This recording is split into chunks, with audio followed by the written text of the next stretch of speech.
पता नहीं यार, ये लोग इतनी क्यों देर लगा रहे।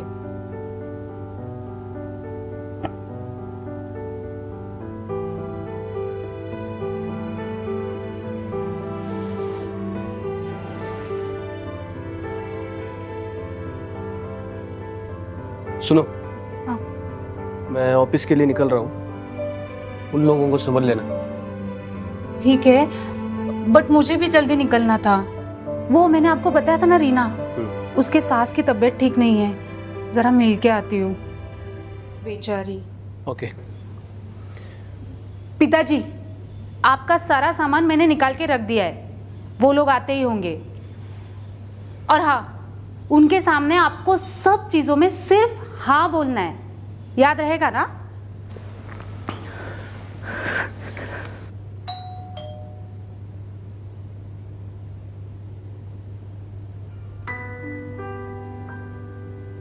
आप? मैं वृद्धाश्रम से आई हूँ परेश अंकल को लेने। ओह, एक्चुअली मैंने उम्मीद ही नहीं की थी कि इतनी यंग लड़की वहां से आएगी, इसलिए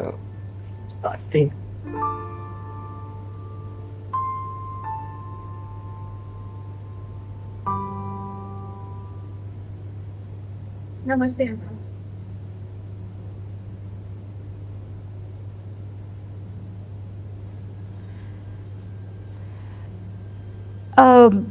अब मैंने पिताजी का सारा सामान पैक करके रख दिया है। एक्चुअली हम लोग चाहते थे कि पिताजी हमारे साथ ही रुके, लेकिन क्या है ना, इनकी इतनी इनकम कहाँ जो हम सबका गुजारा हो सके। और होम लोन्स और बाकी लोन्स भी है ना, तो इसलिए। हाँ, मैं समझ सकती हूँ। मुझे इस कंसेंट फॉर्म पे आपकी साइन चाहिए, उसके बाद मैं अंकल जी को लेके जाऊंगी।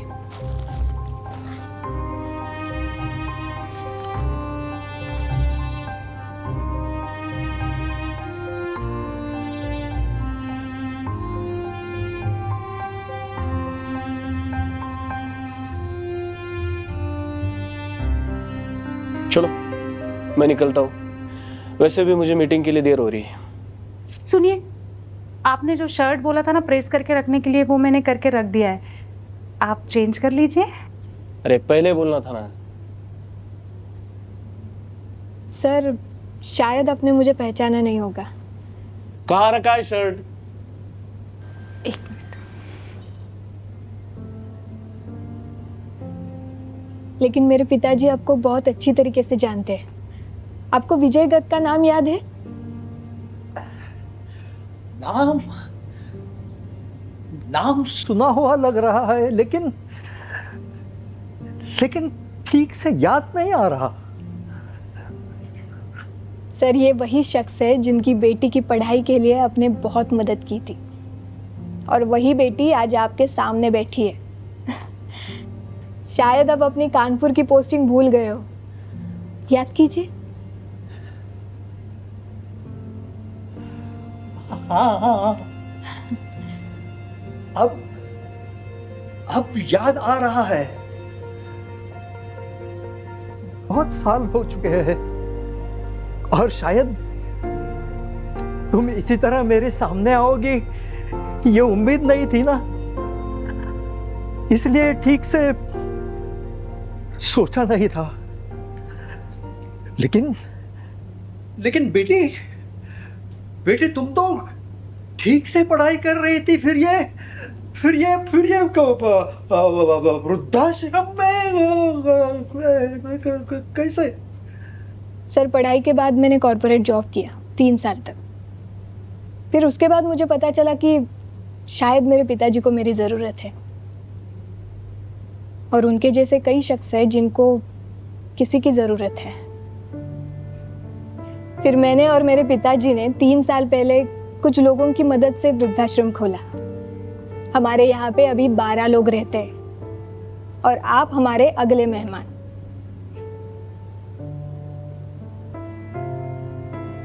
सर, अब बिल्कुल चिंता मत कीजिए, अभी आपको कोई तकलीफ नहीं होगी।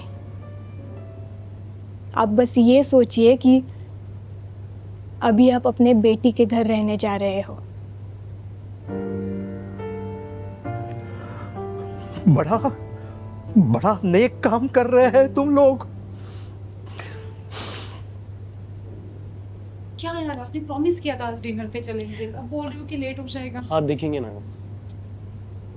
अरे आप लोग अभी गए नहीं? ठीक है, मुझे देर हो रही है, आप लोग जा सकते हो। वहां जाकर इत्मीनान से बात कीजिए। हाँ, विजय बहुत बिजी रहते हैं। वो क्या है ना, वो बहुत बड़ी कंपनी में मार्केटिंग डिपार्टमेंट में काम करते हैं, और सब सही रहा तो इस साल उनका प्रमोशन भी हो जाएगा। सॉरी, आपको कॉर्पोरेट लाइफ का कुछ पता नहीं होगा ना, लेकिन वहाँ पे सारी चीज़ें टाइम पे करनी पड़ती है ना विजय? माफ़ कीजिए, वो क्या है ना, मुझे परेश सर से मिलने की बहुत दिनों से इच्छा थी, लेकिन इस तरह से मिल पाऊंगी ये नहीं सोचा था।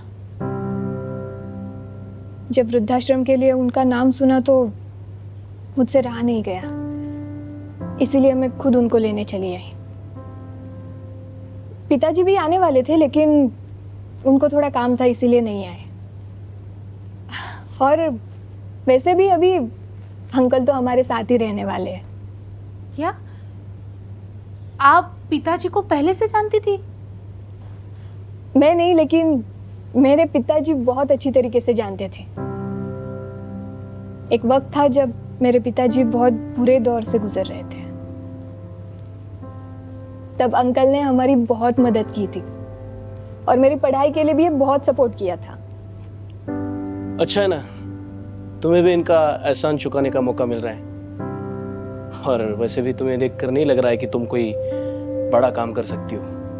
बेटा ये क्या कह रहे हो? अंकल ठीक है, कोई बात नहीं, वैसे सही कह रहे हैं सर। चलिए अभी हमें चलना चाहिए।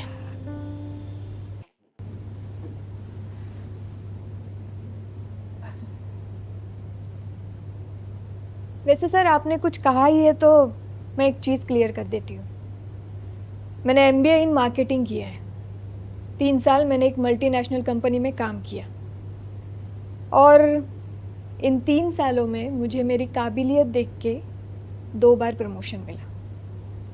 और अगर मैं अपना जॉब कंटिन्यू करती ना, तो शायद मैं आज आपकी बॉस होती, लेकिन मुझे ज़िंदगी में कुछ बेहतरीन करना था, और इसीलिए भगवान ने मुझे मौका दिया बूढ़े बेसहारा लोगों की मदद करने का। चलिए अंकल।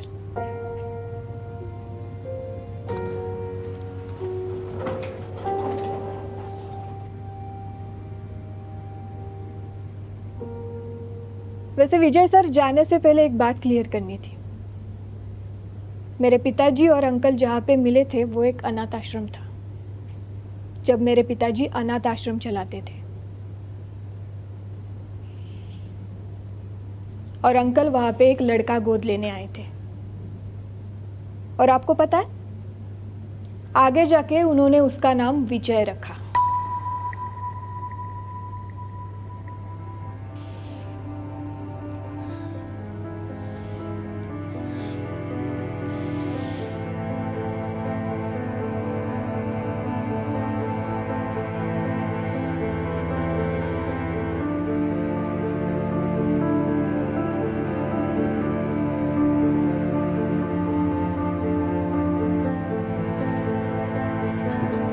विजय, विजय संभालो।